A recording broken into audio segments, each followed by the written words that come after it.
welcome home. It's Irish Family History with curious news and notes, celebrating our 4th year of this podcast at the Irish Roots Cafe, where every day's a holiday and there's always room for one more. One of 6 broadcast series from the head school at irishroots.com.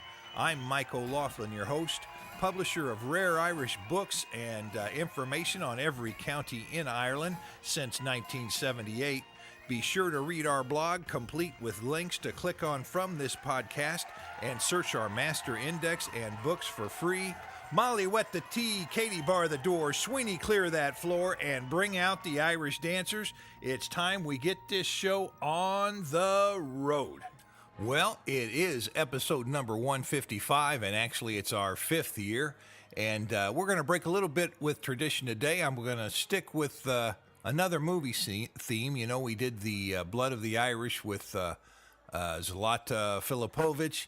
And today we've got another interview with a very interesting gentleman. I think he came all the way from, where was he? In Karachi, maybe it was. Well, we're going to have to listen to find out. But he was in Australia and then Canada, all the way to the coast of County Donegal. And he was a director of a movie that he had read about, or he had read the book like 20 years prior, and it stuck with him, and he had to get this book done. So I think you'll find that interview very interesting. So we're going to do that today. But first, you know what? I am going to mention the most important part of most of our shows, and that is the Magnificent Seven. Let's make sure we keep genealogy in this, you know.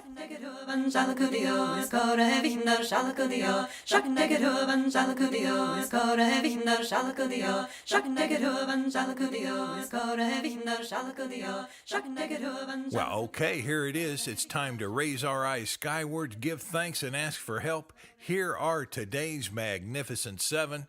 Number 1, Michael S. Clark of Muskegon, Michigan. Your Book of Irish Families, Great and Small, has shipped. Number 2, Carl Hutchison of the Charleston County Public Library. Your Birth Index of Ireland, Irish Book of Arms, and 1659 Census has shipped. Number 3, Joanne Henderson of Carstairs, Canada. Welcome as a new member. Searching for Michael Dollard, who married Julia Mulrooney and went to Canada around 1866. Okay, what do we got here? Kevin Shea of Austining, New York. Welcome as a new member. Trying to trace William Shea, who was born around 1838 to 1840, and born in County Tipperary, or from County Tipperary, so that's a very important clue. And he came to New York and went to Northampton, Mass., and then on to Prince Edward Island. And my gosh, she's got more information. I'll put that all in the blog. And we've done a past podcast for O'Shea for sure, so you might want to take a look at that. Number 5, gold member John P. Finneran Jr. of Coto de Caza, California. All 8 of your books have shipped, and you know what? That's got to make you the customer of the day. Number 6, welcome full member John M. Ryan of Woodbury, Minnesota, who says, I am a Ryan, and a cousin has done a search of our ancestry, but has only been able to trace an ancestor back to their arrival in New York. I'd like to look deeper now that I'm retired and have some time on my hands. Well, you're going to have to just do that research. There's plenty of Ryans out there to look for, and a lot of those Ryans are in Tipperary, but you're going to find a lot really quick on that name. Number 7, welcome full member Ann Ford of Elizabeth Bay, New South Wales. Looking for Foley families from Kilkenny, Thomastown, and also Welsh or Walsh and Doyle. Hey, that reminds me, thank you to all of our members. You surely are welcome. Without you, none of this would be possible. No podcast, no books, no song and recitation festival, which is coming up real quick here. We'll just do a few quick notes on what's happening at the cafe before the interview starts, and that's going to, I think we're just going to run the whole show with that and take what may come. We've started a Sean Nose group, and Sean Nose. I keep saying that word wrong. Sean, it's Shan Nose, and that's old style, either old style song, old style dance, Well, we're starting up a Shan Nosh group here in Kansas City. We're going to see if we get some people to sing those old songs. And we've also just started up a page on Facebook where you can join the little group if you support that kind of thing, or maybe if you want to stop by and sing a tune or listen to a tune, we might accommodate you. But we're just beginning it, so I thought I'd share that with you. That is what's happening at the cafe this week, and we've got it on Facebook, and I'll probably put a little bit in the blog about that. And let me see, and we've got this interview with Vic Sarin, and what does that leave? You know what? The name of this, I've got to tell you, the name of this movie is A Shine of Rainbows, and you can find more about it on ashineofrainbows.com. And it's also on YouTube. You can see some interviews. And they also have a page on Facebook. Vic Sarin, who we are interviewing, is the director. Aidan Quinn is one of the stars. And Connie Nielsen is one of the stars. It was shot in County Donegal. And as I was talking to Vic, he explained where he came from when he was a young lad and how the family used to watch film together. And you know, that stopped today, and that's he thinks that's hurt the family, and I do too. I think if the family can sit down and watch a film together and talk about it later on whatever level they might understand it, depending upon their age, it makes things a little bit better. And Vic read this book 20 years ago, and it haunted him ever since, and he's been wanting to do this work, and as you'll hear him talk about it, the light in Ireland is very special. He can't find it anywhere else in the world. It really gives a special effect to the film, and the musical scores were really great. They really brought out the emotion when I was listening to it, and you can see some of those on YouTube. You can see some clips and excerpts if you're curious, but this is really, it's a worthwhile film, and you can take the whole family without worrying about it, so that should make you very happy, and the kids will like it, you'll like it, and by the way, there is a very charming child star in this movie. And you'll also see the old seal theme come through. You see that quite a bit in some of these movies where the people live by the ocean. Well, let's go. Let's just start right now. Well, today, here we are at the Irish Roots Cafe, and I've been waiting for this gentleman to come in. I missed him yesterday. He stepped out, and he came in, and good gosh, I got lucky enough to get him back in the cafe, and I had to promise a free meal to get him here, but I think it's going to be worth it. The gentleman's name is Vic Sarin, and it's Vic Sarin, Sarin, just in case. Yeah, you know sure, what? Sure. It was Sarin on the YouTube videos I looked at, and then it was Aaron on the emails I got sent. No, that's anyway. Not to worry. As long as you know. Hey, genealogists watch those names very carefully, and we know what one little mistake can mean when looking up records. But Vic, why don't you first of all tell us a little bit about your family heritage, and then if you have any connections with Ireland. Sure. No, actually, just the opposite. I was born in Kashmir, India. Yes. And I then very early in my life, my parents moved to Australia, so I spent a lot of time there. Mm-hmm. And of course, from then on, I moved to States, and from States to Canada. So I have lived quite a few places, and of course, what that has done actually, it has given me a kind of a sense of the world, like one world kind of thing, rather than being one region. So I feel at home no matter where I go. Yes. And over the years, of course, we have all seen it, how the planet is becoming so close to each other, shrinking so rapidly. Oh, just the fact that we're talking together, that's proof of that. Have you ever looked back into your family roots back in India, or had you just moved on? Really, no, not really. To me, is what's tomorrow. Sure. Yeah, what's here now, I think. No, I think it's nice to know your roots, and there is definitely in certain areas you feel more comfortable. And I'll give you an example that over the years in the film business, I started in the film when I was very young. And, of course, over the years, I also worked with a number of people from Ireland, from Scotland, the British Isles mostly, yes. In Australia and in Canada. So I feel very much at home in that culture. Though I am the outsider, but really in my spirit, I feel very much part of that culture. Sure. And that helped me a lot, actually.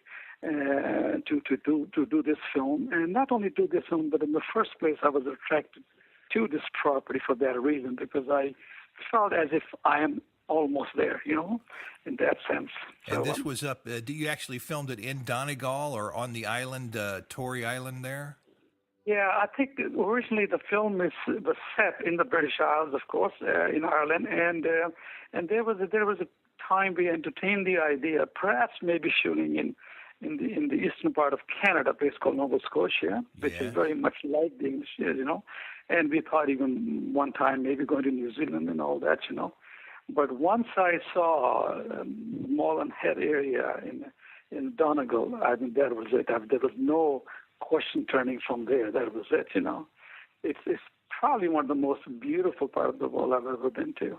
And also, I think that's in our story, as you've probably seen the film, the location is one of the main characters, and it had to be right. And I think the area where we shot in Ireland is probably the most effective for that story, and that's why we shot it out there. And over the years, I've been also going to Ireland on many other occasions, doing documentaries mostly. So I was familiar with the country and the people. Well, what were some of those other documentaries? Do you have those handy? Well, yeah. I did a couple of documentaries in the 70s when there was a problem there. Yes. And of course, being my ethnic background, people said, Vic, it's kind of a little tense over there. I said, well, not for me. Because I felt totally at home there because both sides wanted to talk to me, which was very good, I thought. But what I was very intrigued by that time during my other visits was the light. I don't think so. And I come from a cinematic background. Over the years I've photographed many, many films. Mm-hmm. And of course, light is very crucial to me, And I have never been to any country in my life where the light was so dramatic and so beautiful as in Ireland. Oh, that's interesting. Yeah, because you see the clouds, they seem to float much lower than most places, and consequently the lights keep changing all the time. And of course, you get rainbows, you get rains, you get all within half an hour sometimes. Oh yes, I know. And one year we even got snow in Killarney along with rain and sunlight. It was. There you go. It's very dramatic, and besides that, I think to be honest, at the end of the day, what really matters is really whose hand you're holding, and the hand what means is basically how warm you feel for the people and the place. And I think the Irish people are absolutely wonderful people. And I think that was the calling card more than anything else. Do you notice any special characteristics in humor or speech or recitation? Yeah. Well, I think if you look at even the history of cinema, especially in the Western world, and I think you will sense that the Irish ancestry people or Irish people, they played a huge part in that one on the screen.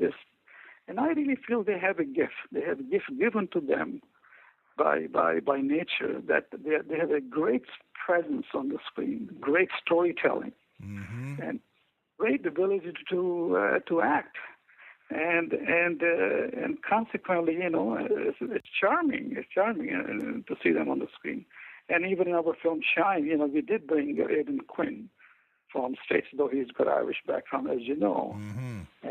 And Connie Nielsen, who was a Danish background, she came. But the rest of the crowd is all from local crowd. They all came from, and some of them never even been on camera before. Oh, yeah, and that'd be a treat. And I must tell you, everyone is blown with the cast. They all think they're all superb. And again, from my end, I keep telling them they're all like this. They're all born natural actors. They are, really are. So it made your job easier. Very easy, very easy. And I'm hoping I'll do one more film there, or as soon as I can find an interesting story, go back again. Oh, sure. Well, now the name of the film is A Shine of Rainbows. Correct. Shine of the Rainbows, yeah. Shine of the Rainbows. And I don't know, we don't want to give away the whole story, but you'll see there's a young boy involved there, and there's also, you use the motif of a seal a little bit, don't you? Correct. Because, the folklore is very, very strong still in that part of the world, And seals are always, play kind of an interesting role in that area. And so, and the story was written, by the way, in the early 60s. The story is set in the 60s, and that time particularly, the folklore was very, very strong, as you know. So I think it's part of the story, and the seal plays a fairly good role, actually, in it. Well, I noticed the music. Some of the scores you use is very moving with the picture at the same time. Did you pick out that music, or is that? Yeah, well, no. I think score is done by Keith Powers. He's a young man from the east coast of Canada, from Nova Scotian background. So he has a very good sensibility for the music there. And then we also brought the Henry girls from, I think they live in Letterkenny, I think. Mm-hmm. So they could be in Dublin. So it was a combination of the ladies from there and Keith. They combined their efforts together. And I think that you're absolutely right. The score, I think, is absolutely fantastic. It's not something which keeps you in it rather than getting you out something. Sometimes music gets a little too overpowering, Yes. But I think this was my job to keep them kind of here on the line. But again, I give full credit to those two people. They did an absolutely wonderful job.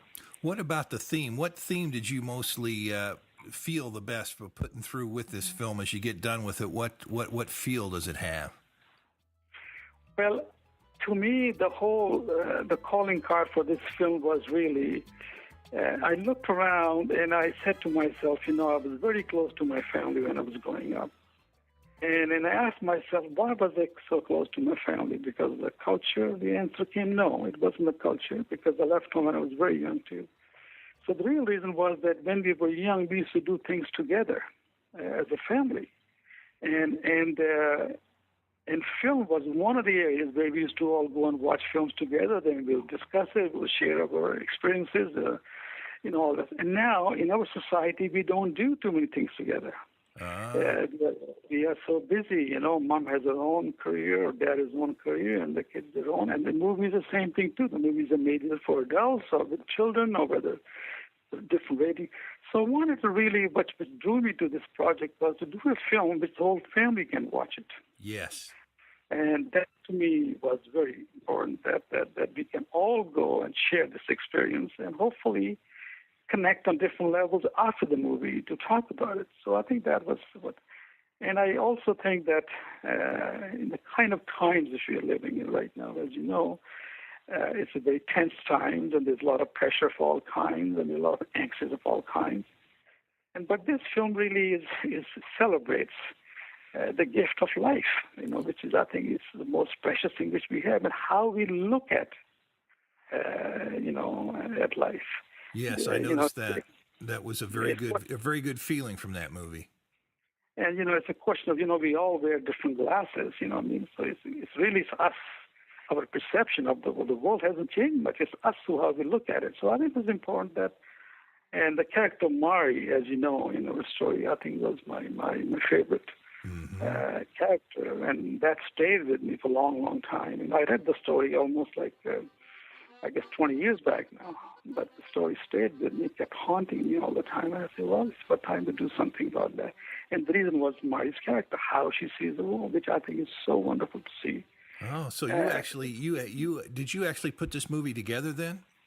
Yes, we did. Yeah. Oh, good. Yeah. I mean, it stayed with me for a long, long time. And of course, making movies is not easy, as you know. It takes a lot of work and a lot of money and all that stuff. So it takes time anyway. But I always believe there's a time for everything. So the timing had to be right, and now it was the time to come out with it. And it has been an absolutely incredible journey. It's a wonderful journey. Well, very good. And the name of the movie again is A Shine of the Rainbows? Correct. Okay. With Aidan Quinn and Connie Nielsen, and a young man called John Bell, who's absolutely incredible. Yes, I recommend it. I recommend it for sure. And I hope, I don't know how exactly what the sequence is in times when the movies get released these days. But since we're going all over the world, we should be timely no matter when it is. Well, I think one of the nice thing about this film, I think, is it's this timeless film. I mean, this story is good today. It could be good 10 years from now. It doesn't matter much. And the film is released in Canada right now. It's running right now in Canada. And it's released in States on a very limited theaters right now. You sure? And then I think it's going to go from then on other places. I'm hoping in Europe, of course, and Ireland, of course. And if anybody's interested in seeing some clips or some previews of it, is on YouTube. They have several different clips, and they even have a preview interviewing you for a few minutes on there. So if somebody wants to see what you actually look like, they'd be able to go to YouTube and look that up, and they'd find it right away. Well, any little pat on the back is always nice, as you know that. Oh, sure. It's a wonderful process. Well, thank you a lot. Do you have any final thoughts on movies or films, or what direction they're moving, or any other? Well, I only think that I wish there were more movies in the market which uplifts us and gives us an anchor in life, and not just always into the darkness, takes us into darkness, because there's enough darkness as it is in life, as you know. Yes, I agree 100%. If I look at the films I was raised on, and the goodness that was there, and the ideals that were upheld, and I look at what's out there today, it's amazing. And I think we need to give people a hope. Otherwise, what's the point? You know. Yes. And hope is what keeps us going. And I think our films can play a significant role in uplifting that emotional side of our people, so we start to see life in a much more positive sense rather than negative always. Well, I hope everybody out there listening gets a chance to go and to see it. And if it's not in your town, hey, call up and ask for it. Maybe we can get something done, and I'm sure you'll be able to see it one way or another.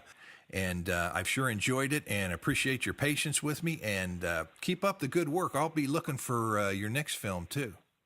I'm very grateful to you for your time. Thank you. Okay, thanks very much. Okay, that does it. And we're talking today with Vic Sarin, director of A Shine of Rainbows. That's all for today, folks. Joseph, warm up those pipes. Remember, we have a broadcast series on Irish song and recitation, on local history of the Irish in America, and on 2,000 years of Irish history, as well as on the counties, and something special coming up on Irish language, I hope. We've got all that and more at our head school at irishroots.com. And you know, we've been known to appear, exhibit, teach, and even sing for your special events. Be sure to book in advance if it's important. And write me at my American address at Irish Roots Cafe, Box 7575, Kansas City, Missouri, 64116. Leave a message by phone at 816-256-3360.